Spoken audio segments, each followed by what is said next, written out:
The man grabbed her wrist. 3 seconds later, he was on the floor, choking on his own breath, one arm twisted behind his back and his weapon out of reach. His friend barely had time to stand before her boot caught his knee, snapping it sideways. The restaurant froze. A wine glass tipped over. The jazz band stopped mid-note. Everyone turned to look. At a table near the back, under soft amber lights, a woman stood tall and still, her breath steady. Her name was Sarah Keller. She wore jeans, a black jacket, and her hair tied back in a no-nonsense ponytail. She looked like anyone until 5 seconds ago. Now she looked like something else entirely. The hostess gasped. A man with a smartphone began filming. The couple in the booth beside hers ducked under the table, too stunned to move. The air had shifted. The calm had cracked. The first man moaning on the ground tried to reach for his pocket. She kicked it away, and his scream told everyone in the room he'd made a big mistake. The bartender whispered, "What just happened?" She barely touched them, the waiter said. Sarah didn't speak. She just checked for nearby threats. One hand hovered close to her hip, not because she was nervous, because she was trained to end things before they started. The 2 men had walked in less than 5 minutes ago. Loud voices, leather jackets. They'd scoped the bar, ignored the couples and families, and locked on to her. One of them had smiled in that lazy, dangerous way. The other had adjusted his jacket, left hand near his side. That's when she knew. Weapons, maybe a concealed blade. Possibly more. She'd seen it all before. Kandahar. Tikrit. Outside a warehouse in northern Mali. Predators wore the same expression no matter what country they were in. So she waited. Let them come closer. They made jokes. One slid into the booth across from her. The other stood too close. When they realized she wasn't playing along, the smiles vanished, and when the bigger one grabbed her wrist, the old switch flipped inside her, the one that had nothing to do with fear and everything to do with training. The takedown wasn't emotional. It was surgical, one arm twisted just enough to disarm, not to kill. One knee destroyed with precision, not rage. A second later, she had eyes on the whole room. Calculated, calm, the man filming whispered. Who is she? The woman behind the bar said, I don't know, but she's not normal. Sarah finally spoke. Her voice was low, smooth, almost bored. They'll need medical attention. Call it in. The bartender hesitated. She turned slightly, locking eyes with him. Now. He picked up the phone. She returned to the booth and calmly picked up her glass of water, taking a slow sip. Her jacket shifted slightly as she moved. A small badge clipped inside became visible. No one read it fully, but they saw enough. 2 letters, SE. The injured men groaned again. One tried to crawl toward the door, dragging his leg. Sarah didn't even look at him. She already knew he wasn't a threat anymore. The police arrived 3 minutes later. Lights flashing. 2 officers entered, hands near their holsters. The bartender pointed at Sarah, stuttering. She's the one who stopped it. The cops looked confused. She attacked them, right? The waitress shook her head. They started it. She ended it. The lead officer turned toward Sarah. She didn't move. She just reached slowly into her jacket and produced a leather case. He opened it. His expression changed immediately. The second officer leaned over, saw the ID, and straightened up. Ma'am, he said, are you hurt? Sarah shook her head. No, the officer nodded. We'll take it from here. She stepped aside. As the police cuffed the 2 groaning men, one of them shouted, She broke my arm! The officer looked down at him. She could have done worse, he muttered. By now, half the restaurant was recording. The footage would hit. Social media within the hour. But Sarah Keller was already gone. Out the door. Back into the night.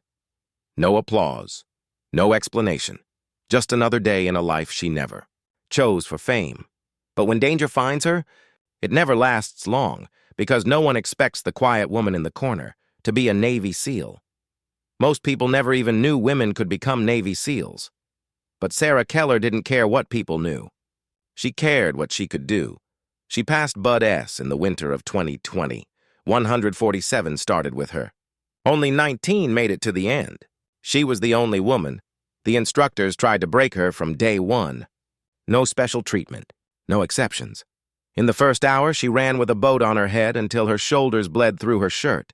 In the first week, she swam through 40-degree water with sand in her boots, vomited behind the chow hall, and still came back for more. By week 2, they stopped calling her princess behind her back. They started calling her ghost because she never talked, she never smiled. She just kept showing up. She trained harder than everyone. Not louder, not bolder, just smarter. She memorized every room layout, every weapon model, every escape route. She carried her team through log runs, buried herself in mud without complaint, and once dragged a 200-pound teammate across the sand when he passed out from dehydration. Nobody helped her.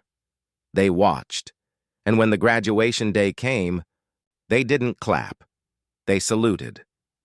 Sarah's path started long before that beach in Coronado. She was born into the uniform. Her father, Colonel Richard Keller, was a decorated Marine, 2 tours in Iraq, 1 in Afghanistan. The kind of man who taught his daughter how to field strip an M4 before she could drive. The kind of man who ironed her school uniform like it was dress blues. He believed in discipline, in service, and in silence. She was 15 when he died, a roadside bomb near Helmand. The letter came on a Wednesday. The funeral was quiet. No open casket. After that, something in her changed. She stopped. Going to school dances, she started running in combat boots, and she never smiled in photographs again. People thought she was just grieving, but she was preparing. She applied to Annapolis the day. She turned 17. They rejected her. Too average on paper. So, she spent a year in ROTC, retook the SATs, and reapplied with a recommendation from a retired general who served with her father. This time, they let her in. And once she got inside, she never looked back. She studied engineering, focused on explosives, and spent every summer in training rotations. Most cadets avoided. She didn't party. She didn't date. She prepared not just for war, but for the unit her father never got to join, the SEALs. When the Pentagon finally opened Bud S to women, Sarah was already on the list. Not because she asked to, because her commanding officer said she was the only one ready. She passed the screening test on her first.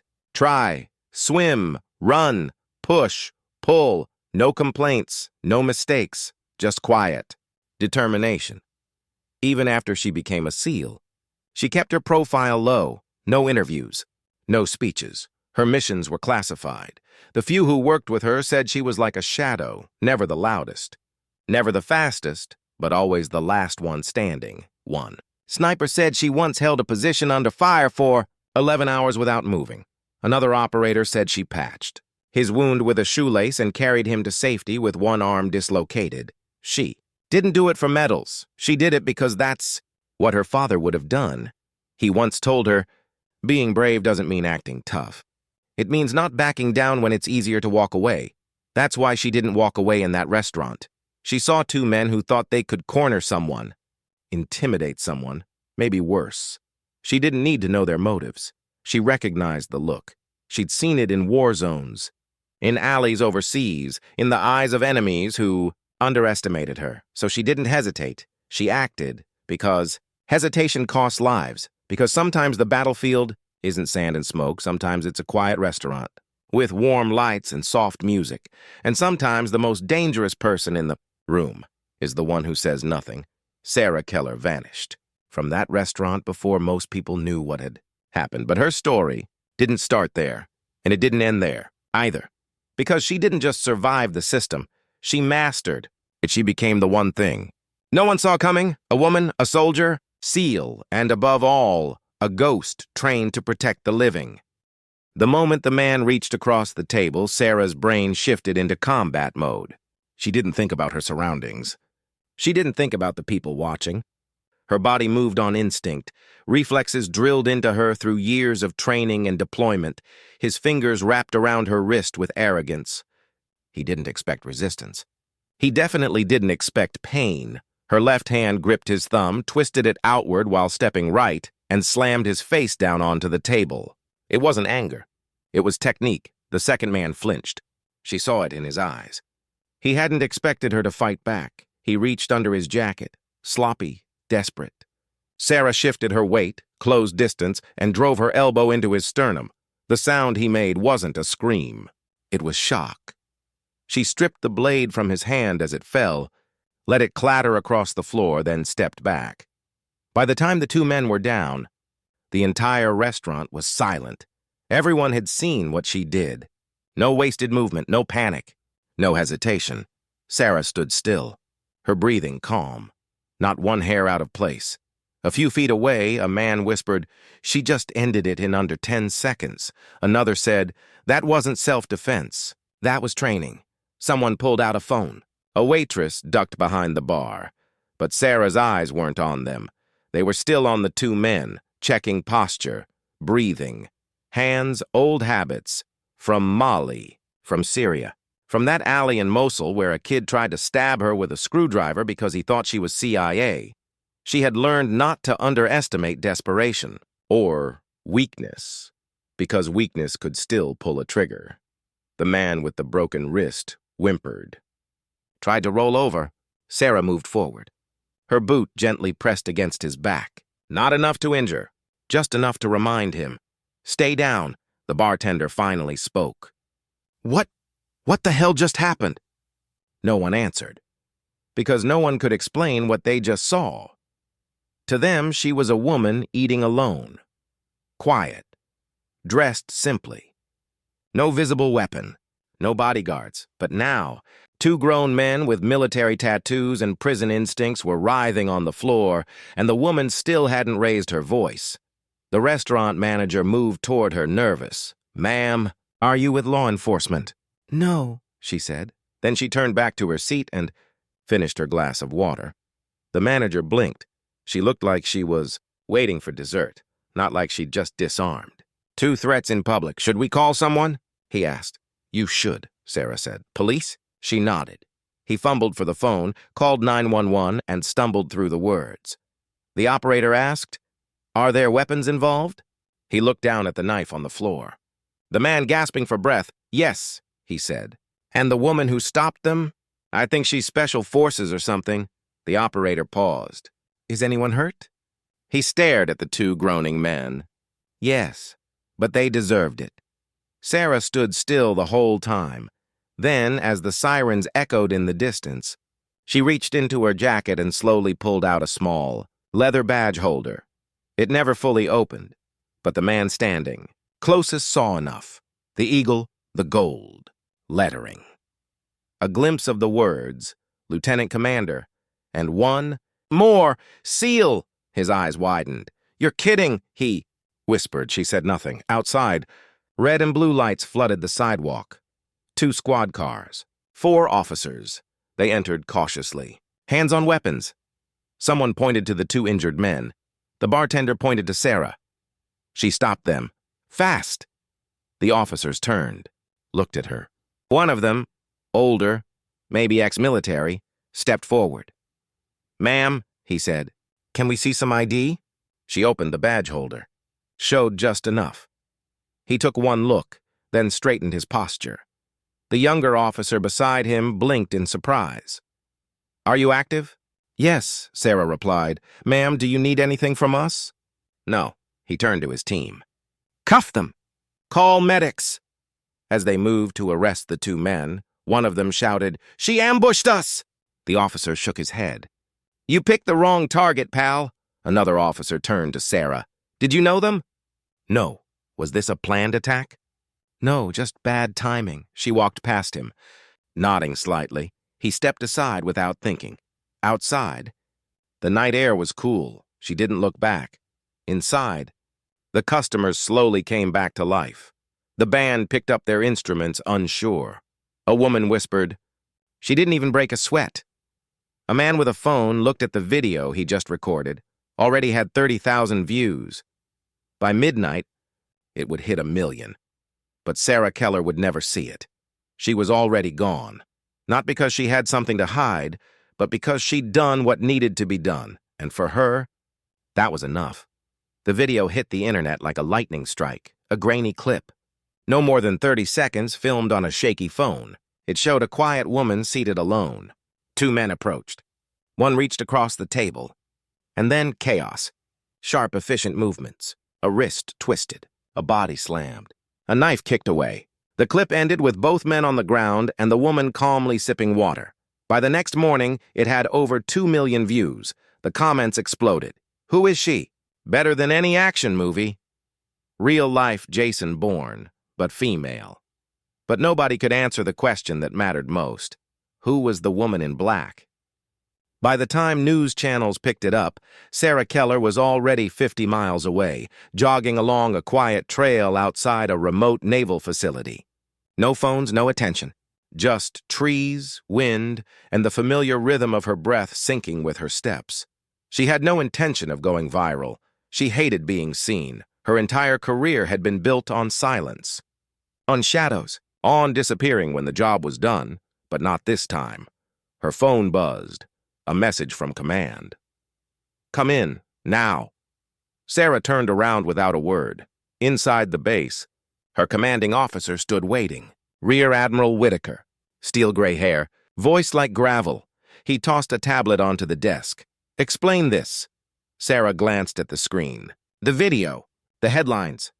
She didn't flinch. It wasn't planned, she said. 2 men. 1 concealed knife. Restaurant full of civilians. I neutralized the threat. You exposed yourself. I showed my badge. That's not the point. He sat back, rubbing his eyes. You know what people see now? Not a seal, a symbol, a headline. You're trending in 24 countries. Congress is already asking who you are. She stayed silent. He leaned forward. Do you know how hard we fought to keep your profile buried? How many strings we pulled to keep your name off official press after Syria? Yes, sir. Then why didn't you walk away? They grabbed me, she said. They went for a weapon. I don't walk away from that. Whitaker stared at her. You're going to have reporters at your door. Foreign intel trying to ID you. Civilians calling you a hero. They don't know what you are. They don't know what you've done.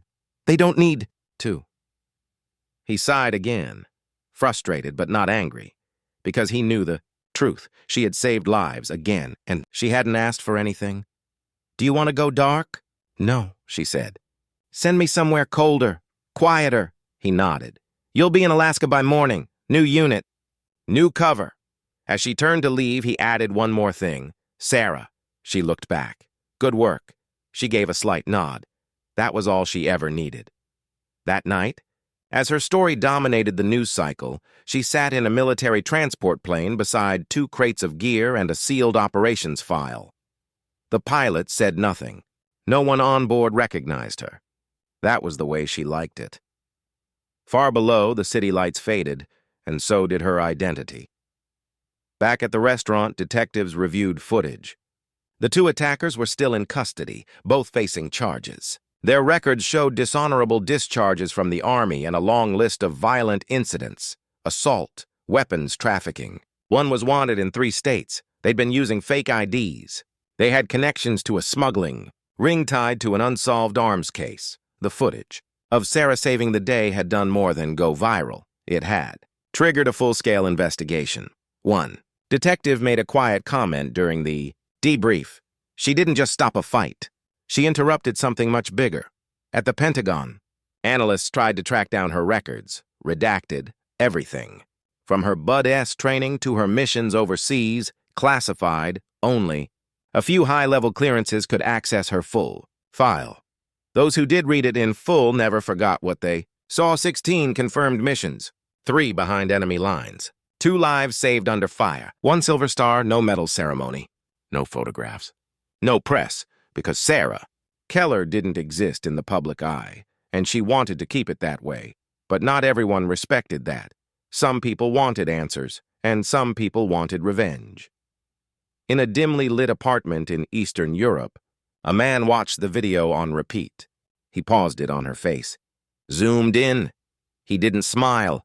He didn't speak. He simply saved the image and began making calls. Because when someone like Sarah Keller steps into the light, enemies don't forget, and ghosts don't stay hidden forever. The snow crunched beneath her boots as Sarah stepped out of the Humvee. Alaska's wind cut straight through her jacket, but she didn't flinch. Cold wasn't the enemy. Distraction was.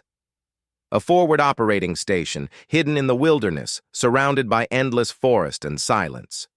No signs, no flags, just fences, satellite dishes, and a small team trained to disappear. Exactly what she needed. The mission wasn't public. It wasn't even on the books. A high-value surveillance operation involving Russian arms movements across the Arctic. Not war, yet. But tension so thick it hummed in the frozen air. Sarah's cover was logistics. Quiet, unnoticed. A transfer with no rank patch. Her name wasn't on any roster. Only the CO knew who she really was. She slept in a converted bunker with 6 other operatives. None of them asked questions. She liked them for that. But at night, while the others drank bitter coffee or cleaned rifles, Sarah studied the maps alone. She traced supply lines, read intercepted comms, and followed a pattern no one else had noticed. Weapons weren't just moving. They were vanishing. Convoys registered on satellite and disappeared 2 hours later.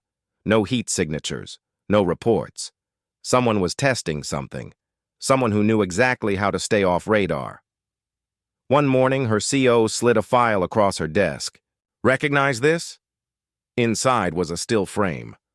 A blurry photo pulled from a traffic cam outside Belgrade. The man's face was older, but she remembered it.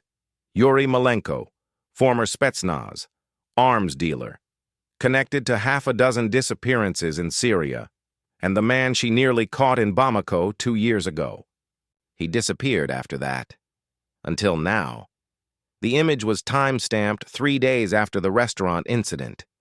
He was watching. He had seen the video. He had recognized her. The CO looked her in the eye. This isn't just about weapons anymore. He's sending a message. Sarah closed the file. Then I'll send one back. They tracked Malenko through back channels. No official involvement, no NATO oversight, just names, shadows, and encrypted trails. He was using old Soviet smuggling routes under the cover of winter storms. Snow hid everything, even bodies.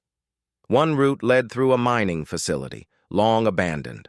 Satellite showed no heat signatures, no movement. But Sarah knew better. Ghosts hid in the cold. She volunteered to scout, alone. She left before dawn with a suppressed rifle, thermal goggles, and 2 MREs. Standard gear. Nothing traceable. 70 miles through whiteout conditions. She reached the facility by nightfall. It looked empty, but the snow around the eastern wall had melted unevenly. Too much heat. Generators underground. She circled quietly. Found an access tunnel half covered by ice. It took her 2 hours to break in without alerting the sentries. Inside, the air was stale. Crates lined the walls, each marked in Cyrillic missiles, untraceable. Enough to arm a small army. She moved like smoke, silent. Eyes scanning. 2 guards passed. She waited. Moved again. She reached the main chamber, and there he was, Malenko, older, heavier, scar under his eye, but still dangerous. He was speaking Russian, listing inventory to 2 buyers. She couldn't hear it all, but she caught enough. He had plans, not for money, for chaos. Wars don't start with invasions. They start with the right weapons in the wrong hands. She lifted her comm and whispered coordinates. Then, she did something she never did. She stepped into the open. Malenko's men froze. He turned. Their eyes locked.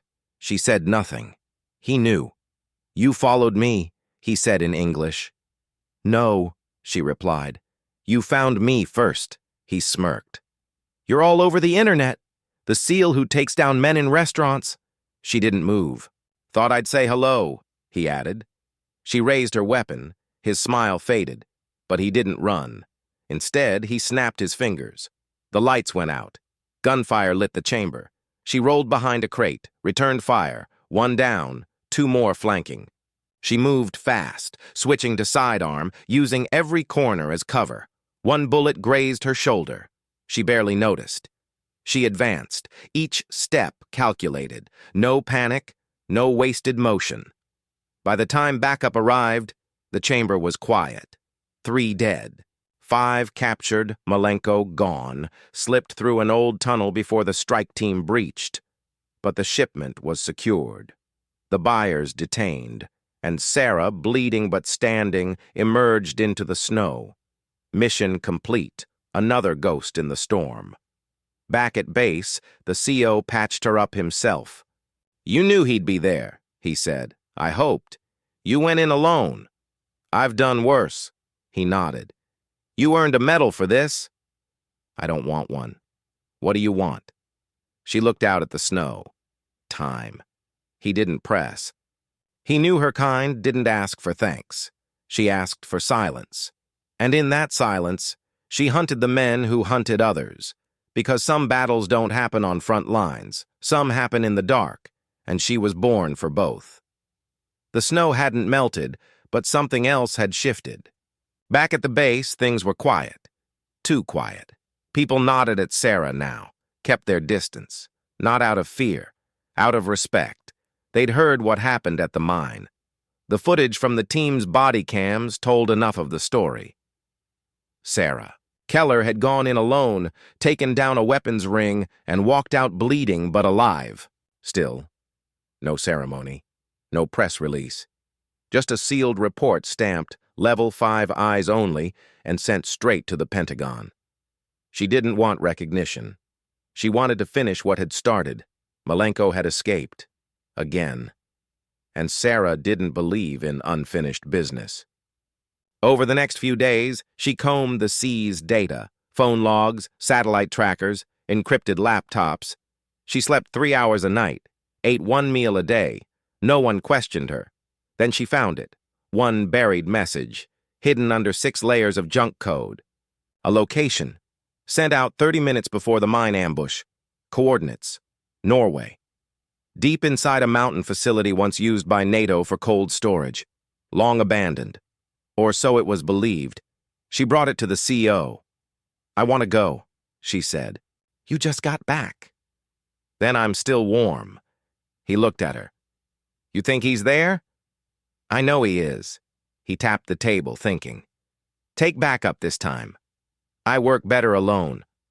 "I know," he said. "But ghosts don't always come back." She nodded. This time, she'd make sure it ended. 2 days later, she boarded a stealth chopper headed north, flying low, silent, avoiding radar. She landed at midnight. No moon, just ice and rock.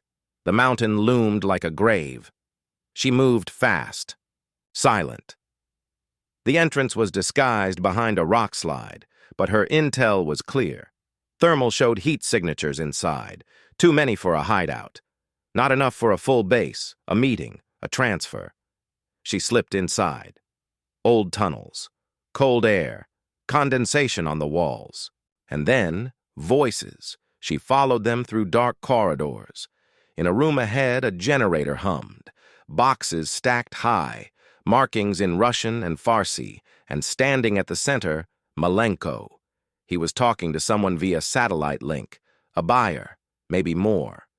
She couldn't hear all of it, but she heard enough. "Once the drones arrive, we hit 3 targets, synchronized, maximum panic." That was it, no more waiting. She pulled the pin on a flashbang, rolled it through the door. The blast shook the corridor. She moved. Weapon raised. Malenko's men shouted in confusion. One fired blind. She dropped him with a single shot. 2 more flanked from the left. She ducked, rolled, came up firing. Clear. Malenko wasn't among them. He ran. Again, she chased him through the tunnels. Footsteps on steel. Muffled breath. He fired over his shoulder. Sparks flew. She kept going.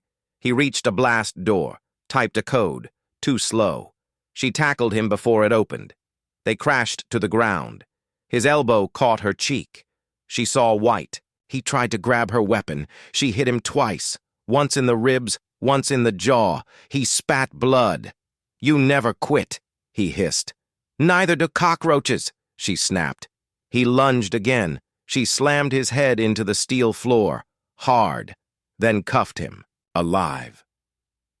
For once, the strike team arrived 10 minutes later. He was unconscious. She was bleeding again, but her eyes were clear. It was done. The drones were intercepted, the weapons seized, the buyer identified. Another war delayed. Back at base, the CO stood with her as they loaded Malenko onto the aircraft. "You could have killed him." "I didn't need to." "You've changed," he said. She looked at the sky. "No," she said. "I've just seen what happens when the wrong people don't get stopped in time." He nodded slowly. "And what happens now?" She glanced at the mountain behind them. "He sleeps in a black site. I sleep for 6 hours." After that? She didn't answer. She didn't need to, because for Sarah Keller, rest was temporary. The world didn't stop, and somewhere out there, another threat was already rising. But for now, one more ghost had been buried, and she was still standing. The debrief was short, deliberately vague. Sarah sat across from 2 intelligence officers in a windowless room, her arms crossed, jaw bruised. They asked questions. She gave precise answers. Nothing more. Malenko was in custody. The drone attacks were stopped. The weapons were now locked in a vault, under NATO control. But neither of them said what everyone was thinking. She shouldn't have made it out alive. She walked out of a collapsing operation, with nothing but a sidearm, 2 extra mags, and grit. Again. When the session ended, the younger officer stood and extended his hand. "For what it's worth, Lieutenant Commander, you probably stopped a war." Sarah didn't shake his hand. She just said, "Not yet." He hesitated, then nodded.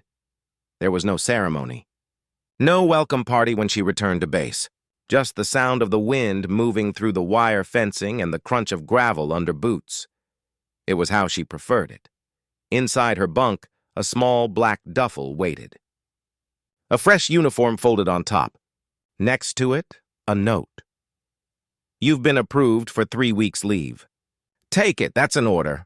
She stared at it for a moment, then slowly sat down on the edge of the cot. She hadn't taken leave in years. Not because she didn't want to, because there was nowhere to go, no home waiting. No family left, only memories that crept in during the quiet, but this time felt different. Something had shifted inside her during the Norway mission. Not fear. Not regret. Something older, heavier. The kind of weight that came after too many close calls and not enough healing in between. She boarded a civilian flight 2 days later. Window seat. Hoodie pulled low. No one recognized her. The plane landed in Virginia. Small town. Clean streets. American flags on porches. She hadn't been back since the funeral. The old house still stood, 2 stories, white siding. A broken swing on the porch that still creaked in the wind. Her father had built it. She hadn't stepped inside in over 10 years. The key was still under the 3rd brick. Inside, everything was just as she left it. Photos lined the hallway. Her father in uniform. Her in ROTC gear, age 17, smiling without knowing what she'd become. She walked through the kitchen, touched the worn counter where he used to make coffee at 5 a.m., boots already laced. Upstairs, she found the old wooden chest at the foot of his bed. Inside, medals. Service records. A letter she'd never read. It was dated 4 days before his last deployment. "If you're reading this, I didn't make it home. But if I know you, you'll be doing something harder than grieving. You'll be carrying forward. Just like I did. Just like your mother did. Just like soldiers always do. Don't become the war. Don't let it hollow you out. Make room for something else. Promise me that." She read it twice. Then she sat there for a long time. No tears, just silence, the kind of silence that heals, not hides. That night, she walked to the lake near the old ranger station. The same one where her father taught her to shoot cans off logs and tie survival knots. She stood at the edge, water still as glass, moonlight breaking across it, and for the first time in years, she exhaled, not just a breath, a release. She stayed for a week. Didn't check her phone. Didn't read the news. She fixed the porch swing. Made coffee at 5 a.m., sat. On the steps in her father's old jacket, she didn't try to forget. She just tried to remember the parts of herself that weren't made of missions and orders and body counts. And slowly, quietly, they came back. On the 10th day, a black SUV pulled into the gravel driveway. A woman in civilian clothes stepped out. Slim build, sharp eyes. CIA. She handed Sarah a sealed folder. No name, no unit patch. Just coordinates and a word written in red ink. Active. Something's coming, the agent said. And we need someone who doesn't freeze when the world does. Sarah looked down at the folder. She didn't ask what it was. She just nodded. She stood up, walked inside, and packed her duffel. 30 minutes later, the swing creaked behind her as she locked the door. She left the porch light on, not for herself, but for the version of her that might return one day, not as a ghost, but as someone who finally kept that promise. The cold air hit her like a punch as Sarah stepped off the transport plane. Night had fallen over a city that never truly slept. Baghdad dust swirled in the fading light, and the distant echo of traffic was constant, but chaotic. She pulled her collar tighter. This was no vacation. The folder from the CIA held coordinates and intel that whispered of an emerging threat, a sleeper cell embedded deep in the city, planning an attack so precise it could unravel the fragile peace. No one else wanted to touch it. Too dangerous, too complicated. But Sarah didn't flinch. She had spent years in the shadows, years where failure wasn't an option. As she moved through the checkpoint, a young soldier handed her a sealed packet, new cover ID, radio code, and a burner phone. Her mission was simple but deadly. Find the cell, stop the attack, and disappear before anyone knew she was there. Her first days were spent blending in, barista in a small cafe near the green zone, exchanging smiles with locals, learning the rhythm of the streets. She watched, listened, pieced together whispers. One name kept coming up, Almasi, a courier. She had seen that name before, in intercepted calls, in half-forgotten files from Kabul. She was close. One evening, while closing the cafe, Sarah noticed a man who didn't fit, nervous glance, rapid steps. She followed, through narrow alleys and bustling markets, weaving through crowds without drawing attention. He stopped at a rundown building, glanced around, then slipped inside. Sarah paused, then followed. Inside was dim, walls covered in peeling paint, the smell of damp concrete. She heard voices. One was Almasi. She wasn't just a courier. She was the mastermind behind the network. Sarah moved silently up the stairs, pulling her weapon from beneath her jacket. The door creaked open just as Almasi turned. Their eyes met. "Looking for me," Almasi said, smirking. "No," Sarah replied. "But I'm here to stop you." Almasi laughed. "You think you're the only one hunting ghosts?" Suddenly, the room filled with armed men. Sarah fired first. Bullets ricocheted. She ducked behind a pillar, returning fire with deadly precision, one by one. The men fell or fled. Almasi bolted toward a side door. Sarah chased her into the labyrinth of back alleys. The city was a maze, but Sarah knew it better than anyone. They stopped at a dead end. Almasi faced her. "You don't have to do this," she said. Sarah's voice was cold. "I already did." Almasi lunged, knife gleaming. Sarah blocked, disarmed, and subdued her with a swift strike. Minutes later, Almasi was cuffed and handed over to coalition forces. The threat was neutralized, but Sarah knew better than to relax. Her work had just begun. Back at the base, a rare moment of calm. Sarah cleaned her weapon, the adrenaline fading but the weight settling in. She stared at a small photograph pinned to her locker, a picture of her father, smiling in uniform. His words echoed in her mind.